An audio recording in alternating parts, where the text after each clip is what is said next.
আসসালামু আলাইকুম। সবাইকে আমন্ত্রণ জানাচ্ছি আমাদের আজকের আলোচনায়। আজকে আমরা রিভিউ আর্টিকেল কি, রিভিউ আর্টিকেলের উদ্দেশ্য এবং কত প্রকার এই বিষয়গুলো নিয়ে আলোচনা করব। তো মূলত রিভিউ আর্টিকেল একটি গবেষণা প্রবন্ধ এবং এই ধরনের গবেষণা প্রবন্ধে আমরা সাধারণত বৈজ্ঞানিক যে আমাদের তথ্য উপাত্ত সেগুলোকে পর্যালোচনা করি এবং আমরা চিন্তাভাবনার মাধ্যমে কোনো ধরনের যদি আমাদের রিসার্চ গ্যাপ থাকে অথবা যদি কোনো ধরনের দ্বন্দ্ব থাকে সেগুলোকে আমরা পরবর্তীতে বৈজ্ঞানিক বিভিন্ন বিশ্লেষণের মাধ্যমে সেটাকে তুলে ধরি। তো এই ধরনের রিভিউ আর্টিকেলগুলো আসলে মূল উদ্দেশ্যগুলো কী কী? আমরা যদি উদ্দেশ্যের কথা বলি, দেখা যাচ্ছে রিভিউ আর্টিকেলগুলো দিয়ে আমরা কিন্তু বিভিন্ন রিসার্চের যে ঘাটতিগুলো থাকে এবং যে কোনো প্রপোজাল যখন আমরা তৈরি করি, সেই প্রপোজালগুলো কিন্তু যদি সাবমিট করতে চাই, সেই সাবমিশনের জন্য আমাদের কিছু নির্দেশনা থাকে। তো সেই নির্দেশনা অনুযায়ী আমাদেরকে তখন সেই ঘাটতিগুলোকে দূর করার জন্য অথবা কোনো ধরনের যদি রিসার্চের দ্বন্দ্ব থাকে, সেগুলোকে রিভিউ আর্টিকেলের মাধ্যমে আমরা তুলে ধরি। এছাড়াও আমাদের কোনো ধরনের যদি কোয়ালিটেটিভ অ্যানালাইসিস করা লাগে, সেক্ষেত্রেও কিন্তু আমাদেরকে রিভিউ আর্টিকেলের প্রয়োজন হয়। এবং রিভিউ আর্টিকেলের সবচাইতে গুরুত্বপূর্ণ জিনিস যেটা হলো, দেখা যায় আমরা হয়তো নতুন করে কোনো তত্ত্ব বা উপাত্ত হয়তো আমাদেরকে উপস্থাপন করতে হয় না। অর্থাৎ পূর্বের যে আমাদের যে গবেষণা থাকে, প্রবন্ধ থাকে, সেগুলোকেই শুধুমাত্র আমরা বিভিন্নভাবে পর্যালোচনা করি এবং সেই পর্যালোচনার মাধ্যমে আমরা কিন্তু আমাদের যে জার্নালগুলোর যে প্রয়োজনীয়তা থাকে, রিকোয়ারমেন্ট থাকে, সে অনুযায়ী আমরা সেগুলোকে কিন্তু সুন্দরভাবে উপস্থাপন করি। তো এই ক্ষেত্রে আমাদের আরও যদি আমরা চিন্তা করি যে একটা বিশ্লেষণীধর্মী রচনাকে কিভাবে আমরা সুন্দর করে নিয়ে আসব প্রবন্ধ আকারে, তাহলে সেক্ষেত্রে রিভিউ আর্টিকেল কিন্তু চমকপ্রদ একটি গবেষণা মাধ্যম হয়ে উঠতে পারে। তো আসুন আমরা আলোচনা করি যে রিভিউ আর্টিকেলগুলোকে আমরা কিভাবে সুন্দর করে প্রবন্ধ আকারে স্বনামধন্য যে আমাদের আর্টিকেল, জার্নাল আর্টিকেল রয়েছে, সেগুলোতে যেন পাবলিশ করতে পারি, সেভাবে কিভাবে কাজ করতে পারি। তো মূলত যে কোনো রিসার্চ আর্টিকেল আমরা যদি শুরুতেই পাবলিকেশনের জন্য যদি পাঠাতে চাই, তার আগে কিন্তু আমাদের কিন্তু স্কোপ, অর্থাৎ কোনো জার্নালে আমি যে পাবলিশ করব সেটার স্কোপটা কী, সেটাকে আমাকে কিন্তু আগে দেখতে হবে। অর্থাৎ যে জার্নালটা সাবমিট করতে চাচ্ছি সেটা আমার রিসার্চের সাথে, আমার টাইটেলের সাথে সামঞ্জস্যপূর্ণ কিনা বা সেটা আমার শিরোনামের সাথে যাচ্ছে কিনা, এটা আমাকে কিন্তু দেখতে হবে। এবং সবচেয়ে গুরুত্বপূর্ণ বিষয় যেটা, যে কোনো রিসার্চ আর্টিকেলের বা প্রজেক্টের ক্ষেত্রে যেটাই বলি না কেন, সেক্ষেত্রে আমাদের কিন্তু শিরোনামের সাথে সাথে আমাদের ম্যাথোডোলজিস এবং কি পরে ডিসকাশন এবং কি পরবর্তীতে যে আমাদের রিসার্চ ফাইন্ডিংগুলো যেগুলো থাকে, সেগুলোকে কিন্তু বিভিন্ন কোয়ালিটেটিভ অ্যানালাইসিসের মাধ্যমে আমরা যে ডিসকাশন সেশনে আলোচনা করি, সেটাও কিন্তু এই রিভিউ আর্টিকেলের মাধ্যমে আমরা তুলে ধরতে পারি। এখন আমরা আলোচনা করি যে আসলে কত ধরনের আমরা রিভিউ আর্টিকেল আসলে পেতে পারি। মূলত আমাদের যেটা সবচাইতে প্রচলিত রিভিউ আর্টিকেল, যেটা দেখা যায় সিস্টেমেটিক রিভিউ আর্টিকেল, এবং এই সিস্টেমেটিক রিভিউ আর্টিকেলের মাধ্যমে আমরা সাধারণত যে কোনো গবেষণা যেটা ২০ বছর আগে হয়তো করা হয়েছে বা ১০ বছর আগে করা হয়েছে, সেটার মধ্যে যদি কোনো ফার্দার ইন্ডিকেশন থাকে অথবা দেখা যায় কোনো কিছু যদি এক্সক্লুশনের দরকার হয় অথবা ইনক্লুশনের দরকার হয়, তাহলে সেই জিনিসগুলোও কিন্তু আমরা আমাদের এই রিভিউ আর্টিকেলের মধ্যে নিয়ে আসি। এবং সিস্টেমেটিক রিভিউর ক্ষেত্রে দেখা যায় আমরা সাধারণত প্রিজমা যে মেথড, সেই প্রিজমা মেথডটাও কিন্তু আলোচনা করে থাকি।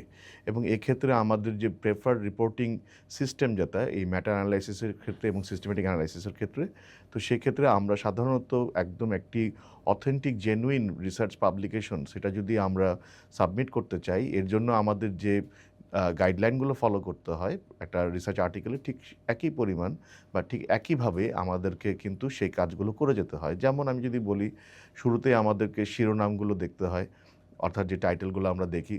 তারপরে আমাদেরকে ওই টাইটেলের যদি কোনো রিকোয়ারমেন্ট থাকে গবেষণা প্রবন্ধের, তো সেগুলোকে ম্যাচ করে আমাদেরকে তৈরি করতে হয়। তারপরে পরবর্তীতে আমাদেরকে এইমগুলো দেখতে হয়, অ্যাবস্ট্রাক্টের জন্য দেখতে হয়, এবং কি পরবর্তীতে সবচেয়ে গুরুত্বপূর্ণ যেটা একটা জেনুইন বা অরিজিনাল রিসার্চের ক্ষেত্রেও গুরুত্বপূর্ণ, সেটা হচ্ছে কিওয়ার্ডগুলো। তো এই ক্ষেত্রে কিওয়ার্ড সার্চিং বা ফাইন্ডিংয়ের জন্য আমরা কিন্তু আজকাল যে গুগল স্কলার থেকেও কিন্তু অনেক কিছু তথ্য উপাত্ত সংগ্রহ করতে পারি। এছাড়া রিসার্চ র্যাবিট রয়েছে, এখান থেকেও কিন্তু আমরা বিভিন্ন তথ্য উপাত্তগুলো সহজেই কিন্তু বের করতে পারি। আরেকটি হচ্ছে আমাদের যে ন্যারেটিভ আমাদের যে রিভিউ প্রসেসটা, এই ন্যারেটিভ রিভিউ প্রসেসটা সাধারণত আমরা যে কোনো জিনিসের বর্ণনা যদি আমরা করতে চাই, বর্ণনামূলক যদি আমরা বিশ্লেষণ করতে চাই, তাহলে সেক্ষেত্রে কিন্তু আমাদের এই ন্যারেটিভ অ্যানালাইসিসটা কিন্তু খুব গুরুত্বপূর্ণ ভূমিকা পালন করে। এছাড়া আমাদের স্কোপ যেটা আছে অ্যানালাইসিসের, এটাও কিন্তু খুব গুরুত্বপূর্ণ। বিশেষ করে দেখা যায় যে কোনো গবেষণার ক্ষেত্রে আমরা সবসময় কিন্তু যে কোনো রিসার্চ গ্যাপকে কিন্তু প্রাধান্য দিই, বিশেষ করে এই রিভিউ আর্টিকেল অ্যানালাইসিসের ক্ষেত্রে। এবং রিভিউ আর্টিকেলগুলো যখন আমরা সাবমিট করতে চাই, দেখা যায় আমাদের পূর্বের যে গবেষণাগুলো, সেটা 10-20টা আর্টিকেল আমরা বা 100টা আর্টিকেল বা 50টা আর্টিকেল যেটাই বলি না কেন, সেটা বিভিন্ন প্রাসঙ্গিকতা দেখে দেখে আমাদেরকে কিন্তু বিভিন্ন জার্নাল যে নেচারের হতে পারে বা স্প্রিঞ্জারের হতে পারে, অথবা আমরা দেখতে পারি সেটা এলসিভিয়ারের হতে পারে। তো এরকম টপ যে পাবলিশার যারা আছে তাদের যে জার্নাল সাইটগুলো রয়েছে, সার্চিং ওয়েবসাইটগুলোতে আমরা কিন্তু সার্চ করে সেই কিওয়ার্ডের ভিত্তিতে আমরা কিন্তু আমাদের কাঙ্ক্ষিত যে আর্টিকেল বা জার্নালগুলো সেগুলো কিন্তু বের করতে পারি। মেটা অ্যানালাইসিস যেটি এই ধরনের রিভিউর ক্ষেত্রে আমাদেরকে সাধারণত যে কোনো অ্যানালাইসিসের সবচাইতে স্ট্যাটিস্টিক্যাল যে পয়েন্ট অফ ভিউগুলো সেগুলোকে কিন্তু আমাদেরকে গুরুত্ব দিতে হয়। অর্থাৎ দেখা যায় যে কোনো গবেষণার ক্ষেত্রে আমাদেরকে কিন্তু বিভিন্ন স্ট্যাটিস্টিক্যাল মেথড অ্যাপ্লাই করে কিন্তু আমাদের সেই তথ্য উপত্যগুলো বিশ্লেষণ করার মাধ্যমে আমাদেরকে কিন্তু বের করে আনতে হয় যে আসল কোনো রিসার্চ ফাইন্ডিংস আছে কিনা নতুন, অথবা কোনো গ্যাপ আছে কিনা, সেটাকে আমরা কীভাবে ওভারকাম করতে পারবো, বা সেই জিনিসটার সাথে যদি আমাদের কোনো কন্ট্রাডিকশন থেকে থাকে অথবা কোনো বিরোধ থেকে থাকে, সেটাকে আমরা কীভাবে মিটিগেট করব, সেই জিনিসটাও কিন্তু আমরা এই ধরনের মেটা অ্যানালাইসিসের মাধ্যমে করে থাকি। এছাড়া মিনি অ্যানালাইসিসও অনেক সময় করা হয়ে থাকে। দেখা যাচ্ছে এই ধরনের মিনি অ্যানালাইসিস যেগুলো থাকে সেখানে কিন্তু আমরা আমাদের যে রিসার্চের যে কোনো ধরনের যদি তথ্য থাকে সেগুলোকে যদি আমরা সংক্ষেপে আরও সুন্দর করে তুলে ধরতে চাই, এই ধরনের রিভিউ আর্টিকেলগুলোতে কিন্তু আমরা আমাদের সেই তথ্যগুলোকে নিয়ে আসতে পারি।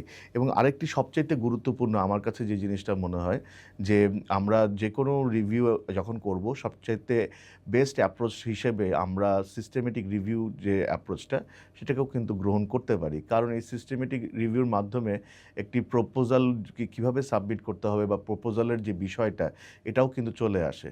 তো সেক্ষেত্রে আমাদের যারা রিসার্চার রয়েছি, তরুণ রিসার্চার যারা রয়েছে, তাদের অবশ্যই এই মেটা অ্যানালাইসিস বা সিস্টেমেটিক অ্যানালাইসিস যদি আমরা কম্পেয়ার করি, সেক্ষেত্রে কিন্তু সিস্টেমেটিক অ্যানালাইসিসটাকে আমরা কিন্তু চয়েস হিসেবে নিতে পারি। এবং সিস্টেমেটিক অ্যানালাইসিসের ক্ষেত্রে আমরা যে প্রিজমা মেথড আছে, সেখানে আমরা ডেটা অ্যাকুরেসির যে ব্যাপারটা, বিশেষ করে বায়াসনেস থেকে আমাদেরকে যাতে আমরা সরে থাকতে পারি, সেই জিনিসটাও কিন্তু খেয়াল রাখতে হবে। এবং দেখা যাচ্ছে যে কোনো কম্প্যারিজন করার ক্ষেত্রে বা ডেটা বা টেবিল থেকে আমরা সাধারণত যে কোনো তথ্য উপাত্তগুলোকে যত সুন্দর করে আমরা রিপ্রেজেন্ট করতে পারি, সেই আমার উপস্থাপনটাই কিন্তু এই রিভিউ আর্টিকেলের গুরুত্বটাকে আরও বৃদ্ধি করে দেয় একটা সুন্দর নামকরা জার্নালে পাবলিকেশনের জন্য।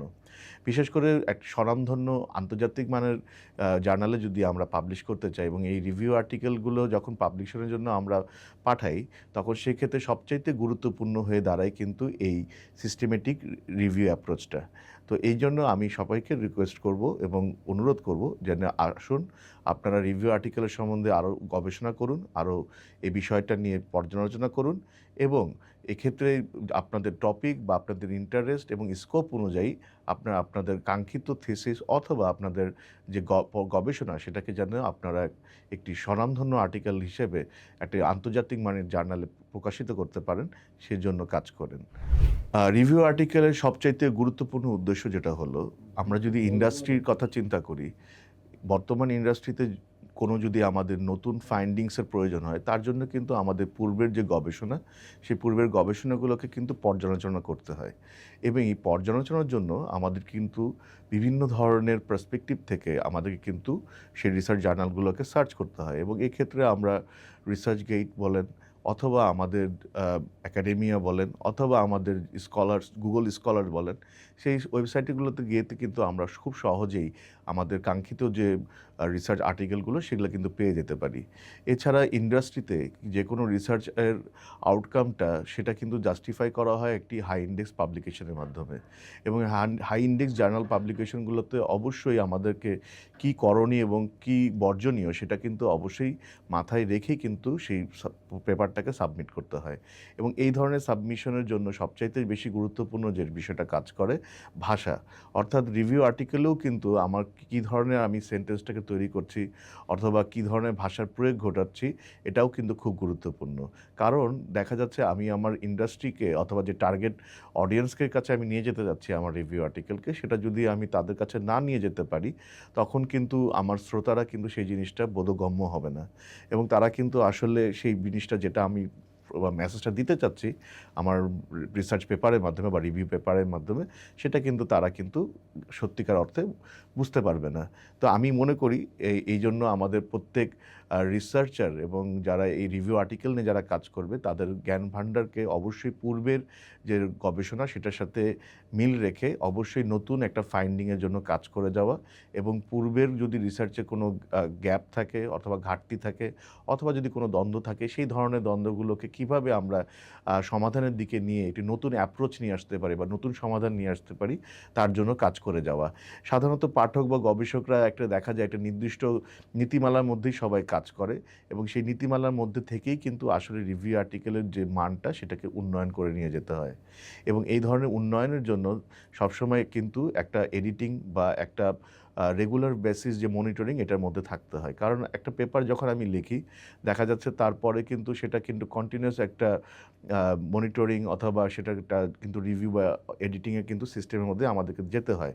কারণ একটি সফল রিভিউ তখনই সফল হয় যদি সেটাকে আমি একদম আমার টার্গেট অডিয়েন্সের কাছে ঠিকভাবে আমার যে মেসেজটা সেটাকে যখন তুলে ধরতে পারি, তখনই সেই রিভিউ আর্টিকেলটা তার সার্থকতা বহন করে।